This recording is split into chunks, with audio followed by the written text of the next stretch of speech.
Welcome to the guide career counselling centre Chhatrapati Sambhajinagar. आता exam झालेल्या आहेत. 10वी नंतर पुढे काय हा एक मोठा क्वेश्चन सर्वांपुढे आहे.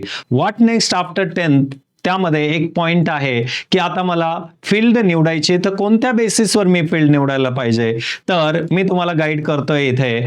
तुम्हाला फील्ड निवडताना काही पॉइंट्स लक्षात घ्यायचे आहेत. फर्स्ट पॉइंट आहे इंटरेस्ट. तुम्हाला तुमचा इंटरेस्ट बघायचा आहे.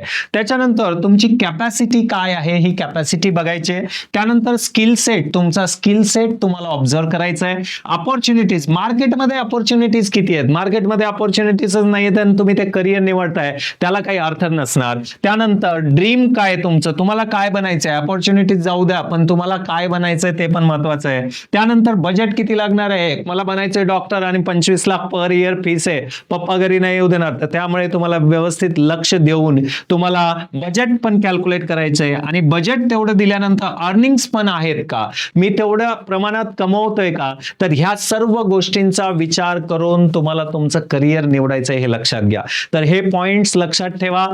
द गाईड करिअर काउन्सिलिंग तर्फे मुलांना गाईड करण्यात येतेच. तर तुमचे काही डाऊट्स असतील तर या व्हिडिओला कमेंट करू शकता आणि चॅनलला सबस्क्राईब करायला विसरू नका. थँक्यू.